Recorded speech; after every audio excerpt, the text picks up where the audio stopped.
జగిత్యాల జిల్లాలో వరి ధాన్యం కొనుగోలులో దోపిడీ జరిగిందని నిరూపిస్తే మంత్రి పదవికి రాజీనామా చేస్తానని మంత్రి అడ్లూరి లక్ష్మణ్ సవాల్. దమ్ముంటే కొప్పుల ఈశ్వర్ జీవన్ రెడ్డి ఆరోపణలు నిరూపించాలి. జిల్లా యంత్రాంగం సమన్వయంతో ధాన్యం కొనుగోలు విజయవంతంగా పూర్తి చేశామని వ్యాఖ్య. జీవన్ రెడ్డి పదే పదే అసత్య ప్రచారం చేస్తున్నారని మంత్రి విమర్శ. తన స్వంత వడ్లు 10 కిలోలు కట్టయ్యాయి అన్న జీవన్ రెడ్డి వ్యాఖ్యలను తీవ్రంగా ఖండించిన మంత్రి.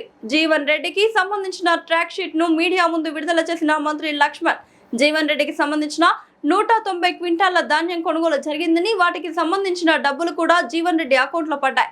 పింక్ కండువా కప్పుకున్న జీవన్ రెడ్డి వాస్తవాలు చెప్పాలని డిమాండ్. రేవంత్ రెడ్డి ప్రభుత్వం దేశంలోనే ఆదర్శవంతంగా ధాన్యం కొనుగోలు నిర్వహించిందని మంత్రి వ్యాఖ్య. జీవన్ రెడ్డి గారి యొక్క ధాన్యం సేకరణ చేసినటువంటి ట్రక్ షీట్ ఇది. వారు మీడియా ముందు నాయి 10 కిలోలు కట్ అయినాయి, నా 5 కిలోలు కట్ అయినాయి, నాయే అయినాయి అని చెప్పి మాట్లాడండి. ఈ కాపీ కూడా మీకు ఇస్తాం. దీంట్లో ఆ యొక్క తాటిపర్తి జీవన్ రెడ్డి గారు సుమారు 190 క్వింటాల వరిధాన్యాన్ని కొనుగోలు చేయడం జరిగింది. ఆ 190 క్వింటాల వరిధాన్యానికి నేరుగా వాళ్ళ అకౌంట్లో డబ్బులు కూడా జమ చేయడం జరిగింది. ఇది ప్రభుత్వం ద్వారా అధికారులు వారి యొక్క పంటకు వరిధాన్యానికి ఇచ్చినటువంటి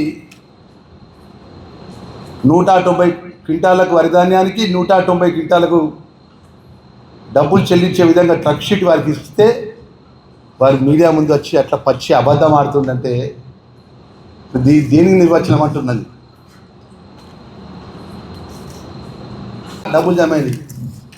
దీనికి సంబంధించిన 190 క్వింటాలకు సంబంధించిన వరిధాన్యం రాష్ట్ర ప్రభుత్వం కొనుగోలు చేసిన దానికి మాజీ మంత్రి పనిచేసినటువంటి ఇప్పుడు పింక్ కలర్ గులాబీ కండువా కప్పుకొని బీఆర్ఎస్ పార్టీ నాయకుడిగా చెప్తున్నటువంటి జీవన్ రెడ్డి గారికి ఇది మరి యథార్థమా కాదో ఒకసారి చెప్పండి.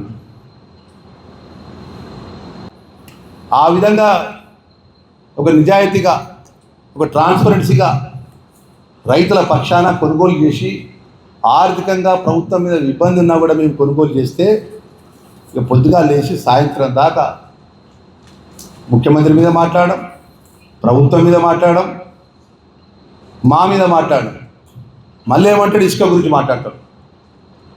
అదనిపిస్తుంది మాకు. ఆ స్థాయిలో ఉన్న వ్యక్తి ఇసుక గురించి మాట్లాడు. ఇసుకకు మాకేమైనా సంబంధం అండి? ఈ విధంగా తప్పుడు మాటలు మాట్లాడడం అనుకుంటే బాగుంటుంది.